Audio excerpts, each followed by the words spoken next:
Hello students, hope you all are doing good.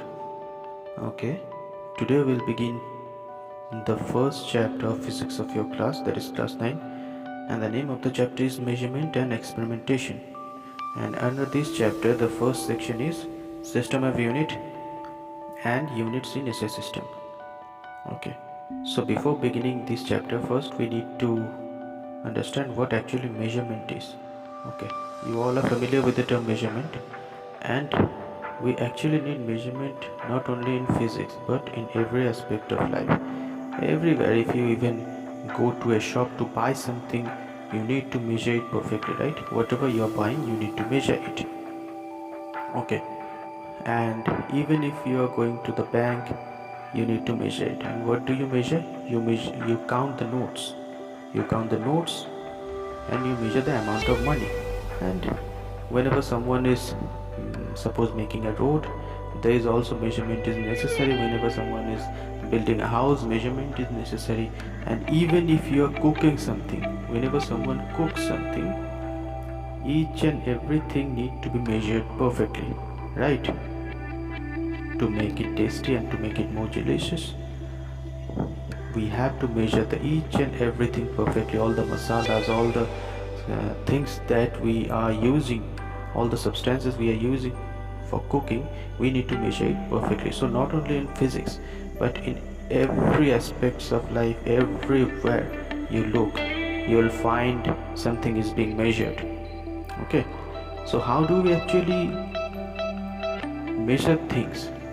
Actually, the main thing in measurement is to compare quantities. Whatever you are measuring, what you do actually, you compare quantities. Suppose you are measuring the distance between two places, okay, and the distance between two places is, suppose, wait for a second, okay, 120 kilometers. Okay, so what do you understand by the term 120 kilometers? That is 120 times of 1 kilometer, right? That is, we actually take something fixed, a fixed quantity, and then we compare whatever we are measuring with respect to that quantity. For here, the quantity is distance. I am measuring distance between the two places, and that is 120 kilometer, means 120 times of a kilometer, of 1 kilometer. Okay, if you understand what 1 kilometer is, then you'll clearly understand what 120 kilometer is. You'll get an idea about the distance between that two places. All right, okay, from this section you can clearly see that whenever you're measuring a quantity, it has two parts. It has mainly two parts, and the two parts are, the first part is the numerical value and the second part is the unit. And the two parts are, the first part is numerical value and the second part is unit. So we need to understand what unit is. Actually, unit is that fixed quantity with respect to which you are actually measuring that quantity. So to define unit, what you can say is, unit is the quantity of a constant magnitude which is used to measure the magnitudes of other quantity of the same nature. For same nature, we are here we are measuring distance, okay, and the fixed quantity over here is 1 kilometer. I'm actually measuring the distance between two places by taking 1 kilometer as a fixed quantity, and the distance between the two places is 120 times of a kilometer. Okay, now how can we choose unit? Choice of unit is very important here, because whenever you are measuring the distance between two places, you cannot use the unit millimeter, okay, because the numerical value will be too large, or even you cannot measure the two places with bigger units like light year or parsec. Okay, if you are familiar with light year, You cannot use that unit to measure the distance between two places, nearby places. So we need to learn the choice of unit first. So first, the unit should be of convenient size. The first point is unit should be of convenient size, and it should be without ambiguity, that is without any confusion. It should be fixed. 1 kilometer means a fixed distance, 1 meter means also a fixed distance, and whenever you're measuring time, 1 second means a fixed amount of time. Okay, it will never change with respect to any space and time. It will always be constant. It will always be constant. Next is type of units. Okay, we have two types of units here. Number one, fundamental or basic unit, and number two, derived units. Fundamental unit or basic unit are the unit that are independent of any other units.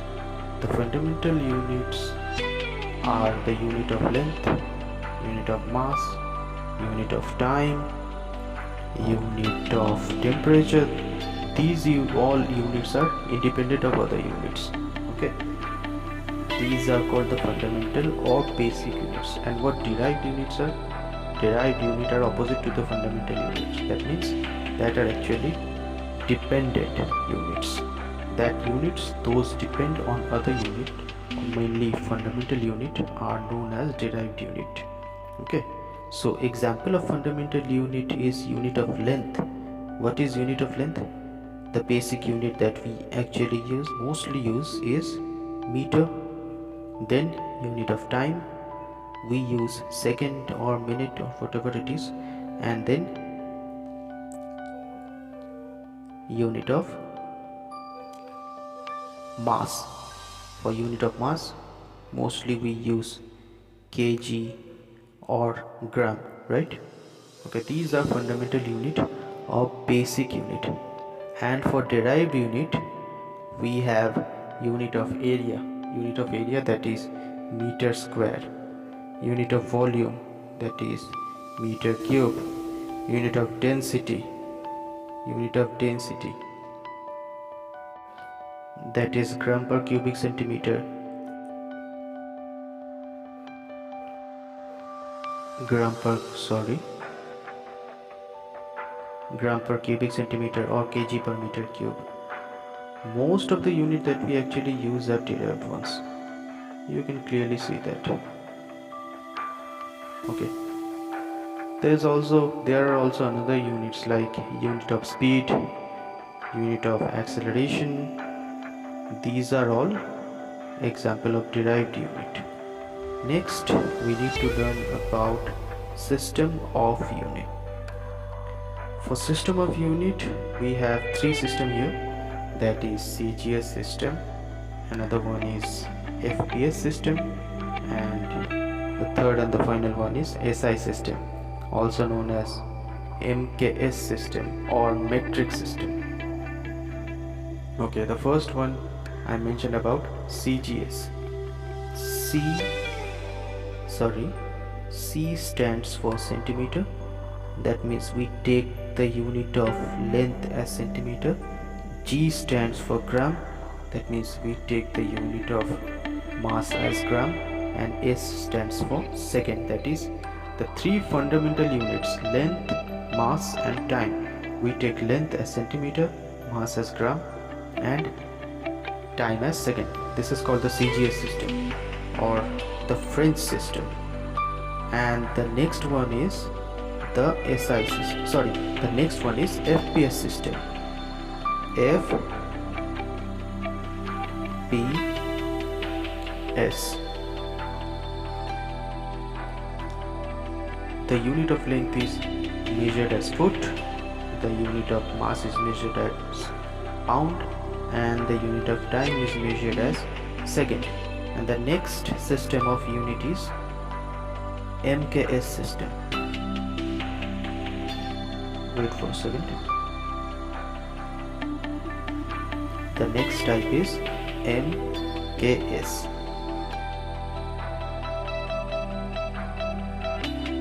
Okay, here the unit of length is measured as meter. M stands for meter.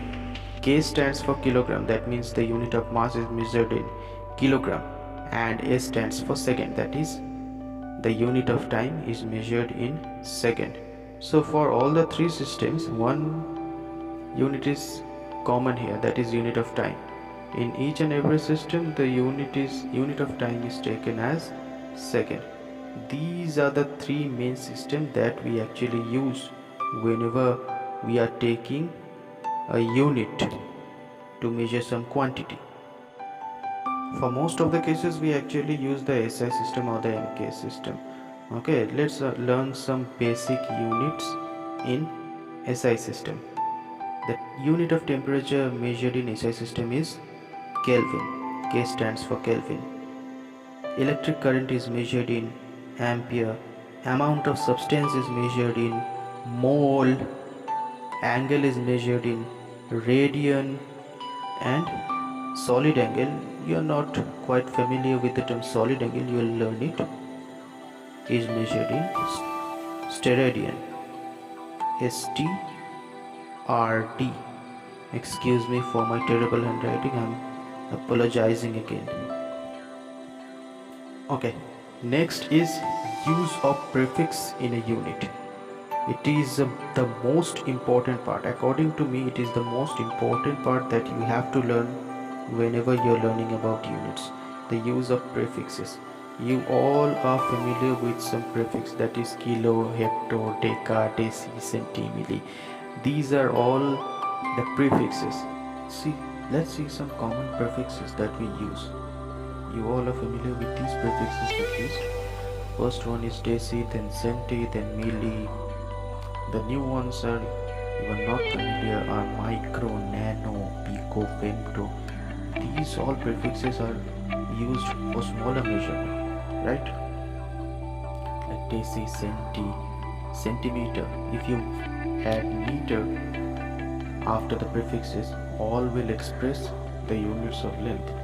If we use gram after the prefixes, all the units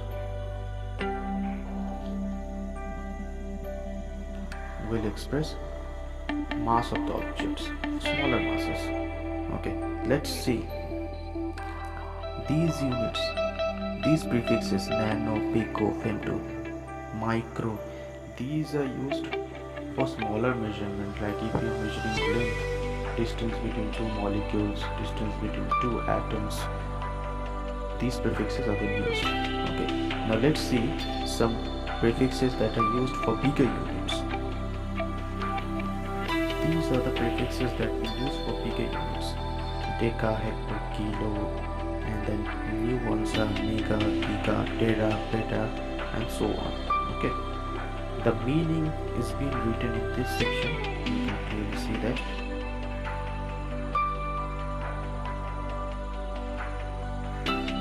These meanings are the most important things.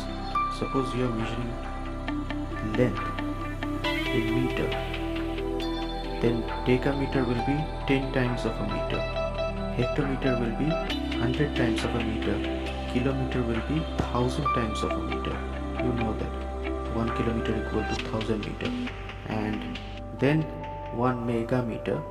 We actually don't use mega in measurement of length, but for better understanding, I'm just saying, if you express 1 megameter, that will be 10 to the power 6 times of a meter, and so on.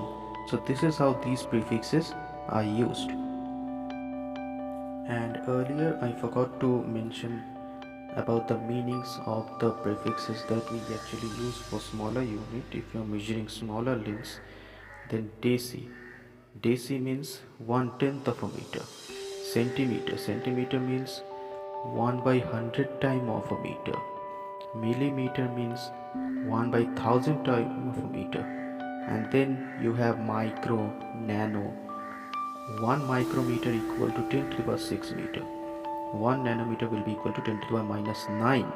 Sorry, micro is 10 to the power minus 6 meter, and 1 nanometer will be equal to 10 to the power minus 9 meter, and so on.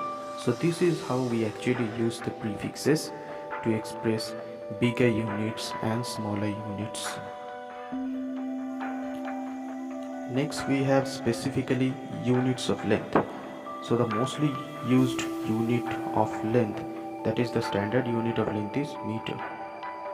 And just as I mentioned earlier, by using the prefixes we can use this unit to measure bigger distances or bigger length or even smaller. For smaller we use centimeter, millimeter, micrometer, nanometer. And for bigger units we use kilometer and so on. And we also have more bigger units of length. Whenever you are measuring the planetary distance, that is distance between two planets, distance between two stars, the distance is too large, you cannot even measure that in kilometer. So here we use some special units. First one is known as astronomical unit. I'm just writing in the initials, astronomical unit. So what is astronomical unit? Astronomical unit, you all know that whenever you are measuring something, we are using some unit, we take something fixed. So we are taking a distance as a constant distance, that is a fixed distance. Here the fixed quantity is the average distance between the sun and the earth. That means one astronomical unit is equal to the average distance between the sun and the earth, that we know that 15 billion kilometer approximately. And if you use the exact value, then it will be equal to 1.496 into 10 to the power 11 meter. That is the average distance between the sun and the earth. That is one astronomical unit. And next one we have light year. Most of you already familiar with light year. Okay, you know that light is the fastest thing in the universe. The distance a light covers in 1 year is equal to 1 light year. Okay, to measure how much distance actually 1 light year mean, we'll use the formula distance equal to speed into time. 1 light year will be equal to this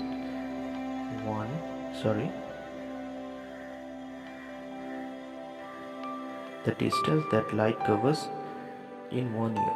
So the speed of light is 3 into 10 to the power 8 meter per second. And we need to convert 1 year into second, that is 365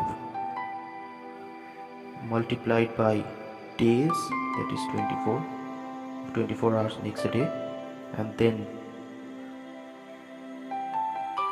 60 multiplied by 60. Okay, now if you do the calculation, you'll find something like this: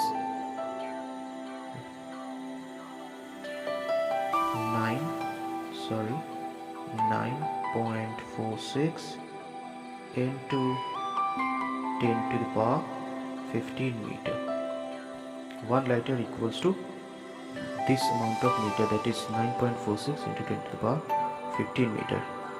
Next we also have another bigger unit, that is known as parsec. Parsec is the biggest unit of distance that astronomers use. Okay, 1 parsec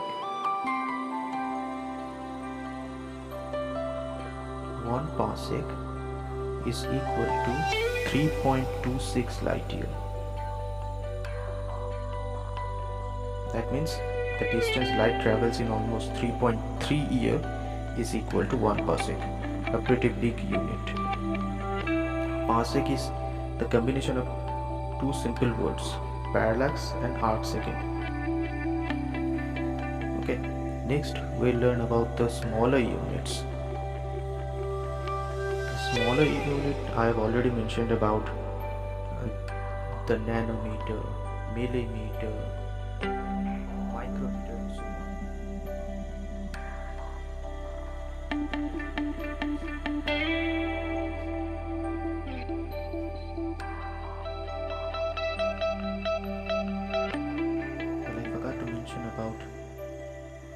two specific smaller unit of distance, that is Armstrong and Fermi. 1 Armstrong is written like this. 1 Armstrong is equal to 10 to the power minus 10 meter. And Fermi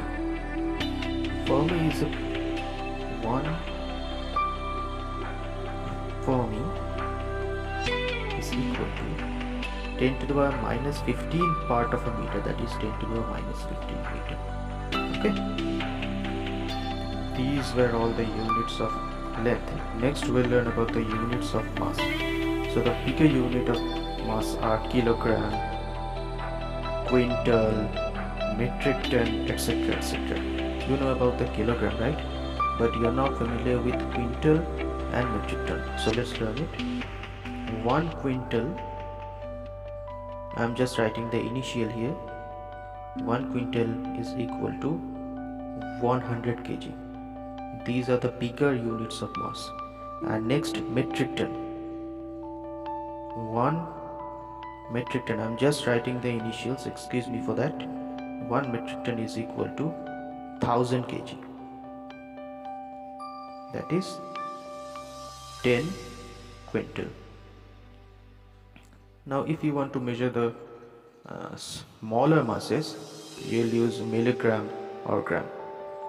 Now for more smaller masses, like for atoms, we use atomic mass unit, that is AMU. 1 AMU is equal to 1/12 of mass of a carbon atom. So 1 AMU can be written as 1/12 of the mass of a carbon atom, specifically C12 atom. Okay, carbon has isotopes, you know. So we'll take C12 atom here particularly. And if you're familiar with Avogadro number, you know that 6.023 into 10 to the power 23 is the Avogadro number. For carbon, that means 12 gram of carbon will contain 6.023 into 10 to the power 23 number of carbon atoms. And if you convert the mass in kgs, that means 12 kg of carbon atom will contain approximately 6.023 multiplied by 10 to the power 26 number of carbon atom, if you are considering the mass in kg. So the mass of one carbon atom will be 112 divided by 6.023 into 10 to the power 26 kg. And one atomic mass unit is the 1/12 of a mass of one carbon atom. That makes 1 AMU is equal to 1 divided by 12 into 12 divided by 6.023 into 10 to the power 26 kg.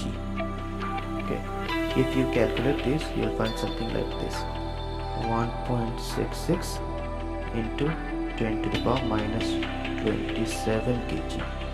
That is equal to 1 atomic mass unit. Now we have another bigger unit, that is solar mass. Solar mass is nothing but the mass of the sun, average mass of the sun. That is 1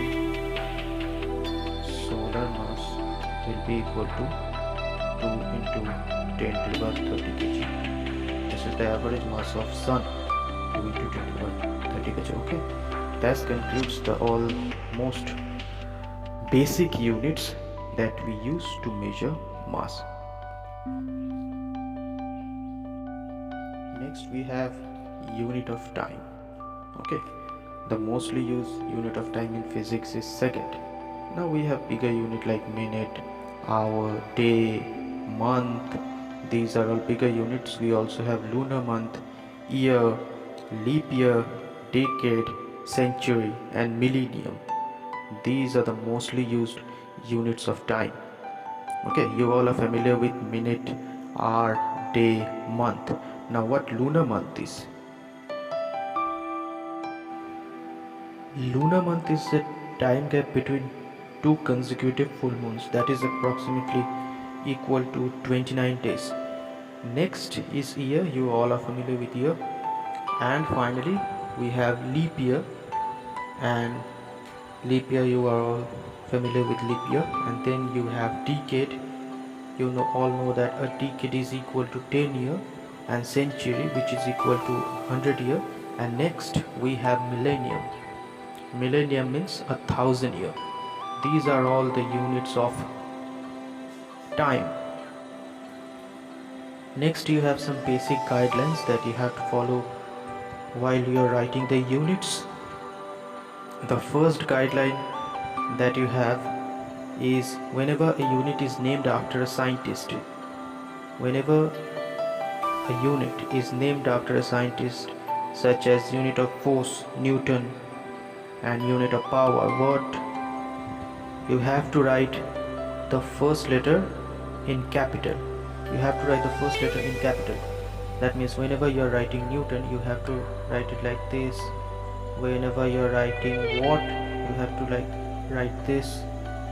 And whenever you are writing Pascal, that is the unit of pressure, you have to write it like this. Okay, the first letter will always be capital. And whenever a unit is not named after a scientist, all the letters will be in small. For example, kilogram, we write like this, small letter, that this is small k. And for gram we write like this, for second we write like this, for meter we write like this. All the letters are in small. And whenever you are writing the new unit in full, you have to write it, all the letters that you are writing, whenever you are writing the full form of the unit, all the letters will be in small. As an example, when you are writing the unit of force, you will not write it like this.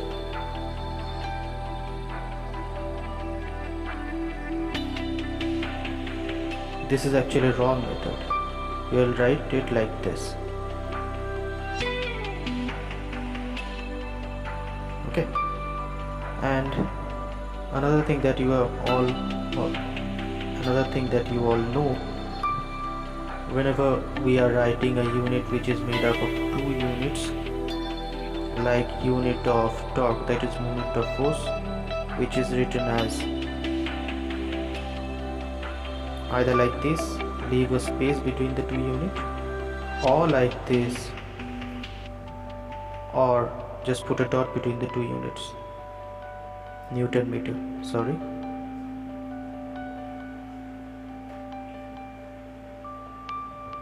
Okay, I would prefer not to use this one. This is not wrong, but I will prefer not to use this one. Okay, another thing you all already know is whenever a unit is the ratio of two units, we write it like this, like the unit of speed or velocity, that is meter per second. We write it either like this or like this, that is putting an inverse. Okay, these are some basic guidelines that you have to follow whenever you are choosing a unit or writing a unit. Okay, this concludes the chapter. If you have any question, you can use the comment section, and please download the PDF from the Wasm app. Okay, have a good day.